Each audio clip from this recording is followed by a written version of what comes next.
Episode 22 Janji, 1. Penangkapan darurat cabang eksekutif. Menurut Ways of Survival, penangkapan darurat hanya mungkin ketika seorang Dokkaebi bertindak dengan cara yang sangat melanggar probabilitas skenario. Dokkaebi menengah, Paul. Mulai sekarang, Anda akan dituntun ke cabang eksekutif. Anda akan tetap diam tentang semua skenario dan kehilangan semua kemajuan dalam skenario utama. Ekspresi Dokkaebi perantara Paul terus berubah. Kamu akan kehilangan poin pencapaian dari semua skenario yang telah kamu bangun dan akan diturunkan ke Dokkaebi tingkat rendah setelah hukumanmu. Demotet. Tunggu sebentar. Dokkaebi perantara Paul buru-buru berteriak. Dia membuat ekspresi yang tidak adil dan memandangi para Dokkaebis di sekitarnya. Penurunan pangkat mendadak. Bukankah seharusnya kamu memberitahu saya apa yang saya lakukan dengan baik? Apakah kamu benar-benar bertanya karena kamu tidak tahu? Tanya Dokkaebi lain dari cabang eksekutif. Paul ragu-ragu sejenak pada suara yang bermartabat itu sebelum melanjutkan. Saya tidak tahu apa yang salah saya lakukan. Dia bahkan memiliki keberanian untuk bergerak maju. Lihatlah rasi bintang. Bukankah mereka semua senang? Bukankah skenarionya berakhir dengan cemerlang? Eksekutif Dokkaebi mengerutkan kening pada kata-kata percaya diri Paul. Tidak ada masalah dengan probabilitas. Saya menggunakan penegakan skenario dengan persetujuan rasi bintang dan rasi bintang juga. Kurung siku buka. Ini masalah dengan pita. Mereka menyanyikan lagu-lagu rasi bintang. Tidak semua Dokkaebis menghormati rasi bintang. Itu karena di antara Dokkaebis cabang eksekutif, ada beberapa yang pernah menjadi rasi bintang. Mereka adalah rasi bintang tetapi mereka kehilangan karakteristik mereka dan dipaksa untuk hidup sebagai Dokkaebis. Mereka adalah Dokkaebis dari cabang eksekutif. Paul melanjutkan meskipun pelanggannya dihina. Kata-katamu terlalu jauh. Jangan panik Paul. Anda mungkin penegakan hukum tapi saya tidak bisa mentolerir penghinaan terhadap pelanggan saya. Paul mengendarai momentum dan melanjutkan. Saya bisa menebak mengapa para eksekutif datang ke sini. Mungkin karena saya menggunakan hak penegakan hukum. Penegakan skenario hanya dapat digunakan ketika mayoritas rasi bintang mendukung kemungkinan skenario. Aku sadar akan hal itu. Kalau tidak, ada risiko kemungkinan badai. Tapi kepuasan rasi bintang tinggi. Kepuasan, Paul, lihat dirimu dan katakan padaku. Paul menatap dirinya sendiri dan dia memucat. Ini. Ruang di sekelilingnya dipenuhi dengan percikan biru. Itu adalah pelopor dari badai probabilitas. Kenapa aku menerima kemungkinan badai?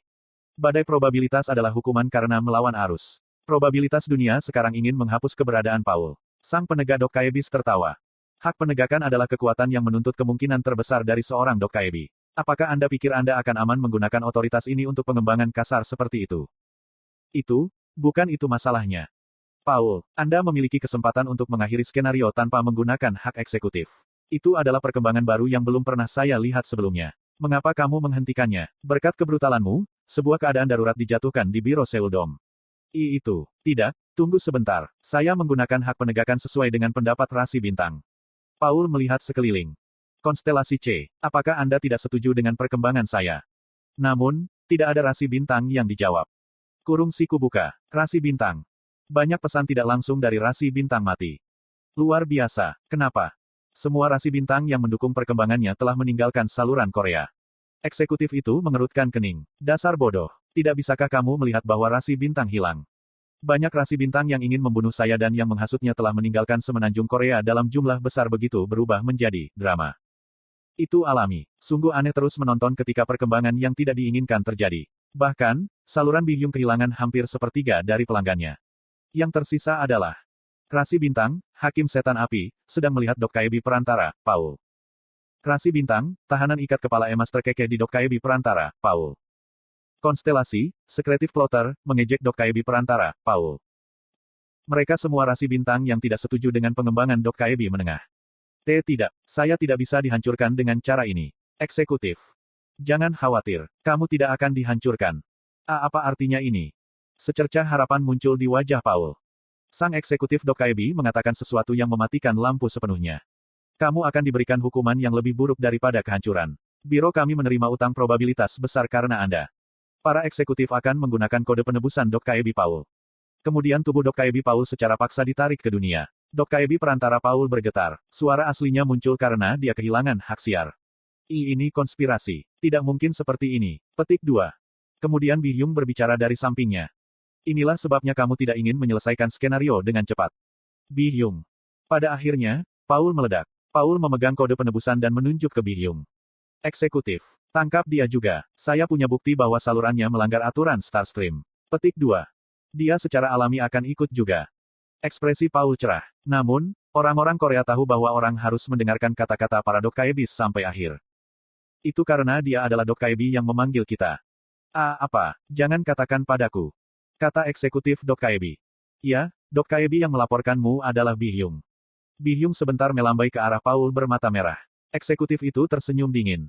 Dokkaibi Bi-hyung. Dia adalah Dokkaibi yang sangat bagus. Lihatlah kerendahan hatinya. Dia memiliki integritas Streamer yang mengabaikan segalanya dan membenamkan dirinya dalam skenario. Ini berbeda dari Anda dan para Dokkaibis yang hanya mengenakan pakaian mewah. Bi-hyung memiliki ekspresi malu-malu di wajahnya. Dia tidak tahu bahwa kemiskinannya akan membantunya dengan cara ini. Tidak, Bi-hyung itu. Petik 2. Diam. Paul menjerit sangat keras dari tempat ia terikat pada kode penebusan. Sang eksekutif Dokkaibi terus berbicara. Anda telah dihukum 2 kali sebelumnya. Ini yang ketiga kalinya. Anda terbiasa dengan hukuman ketiga, kan? Ini konyol. Apakah Anda pikir atasan saya akan mengizinkan ini? Anda membuat kesalahan sekarang. Jika kau menyentuhku. Petik 2. Aku akan mendengarkan omong kosongmu setelah pergi ke biro. Portal bercahaya muncul di udara. Akhirnya tiba saatnya untuk mengucapkan selamat tinggal kepada Dokkaibi perantara. Mungkin aku tidak akan melihatnya lagi di skenario mendatang. Mata Paul memelototiku. Api menyala di dalam diriku saat aku bertemu matanya. Dinding keempat, bergetar karena emosimu yang tinggi. Shin Yosung masa depan telah tersebar menjadi abu. Dia mungkin sudah diselamatkan jika bukan karena Dokkaibi perantara. Dia tidak pernah bisa kembali ke zamannya tetapi dia mungkin bisa hidup di dunia baru ini. Dokkaibi perantara menginjak-injak kemungkinan terakhir itu. Itu sebabnya saya membuka mulut. Tunggu sebentar. Dia mungkin menerima hukuman mati tetapi saya tidak bisa puas. Kata-kata saya mengejutkan anggota partai saya. Kurung siku buka. Apakah kamu memanggil kami? Para Dokkaibis terkejut. Mereka tidak mengharapkan inkarnasi untuk menghentikan Dokkaibis cabang eksekutif. Eksekutif Dokkaibi menatapku dengan tenang dan membuka mulutnya. Tepat sekali. Anda adalah inkarnasi, Kim Dokja. Baik. Eksekutif lain Dokkaibi tertawa. Apakah kamu kenal orang ini? Dia adalah inkarnasi terkenal di daerah ini. Dia adalah salah satu inkarnasi terkuat di semenanjung itu, tetapi dia belum menandatangani dengan sponsor. Saya menyaksikan Dokkaibis yang santai dan berbicara dengan Bi-hyung melalui komunikasi Dokkaibi. Bi-hyung, saya akan memberi Anda 100.000 koin. Petik 1. Apa? Mata Bi-hyung melebar. Promosikan aku ke anggota platinum dari tas Dokkaibi. Tidak, mengapa tiba-tiba? Lakukan saja. Kotoran. Saya melihat eksekutif dan bergegas Bi-hyung.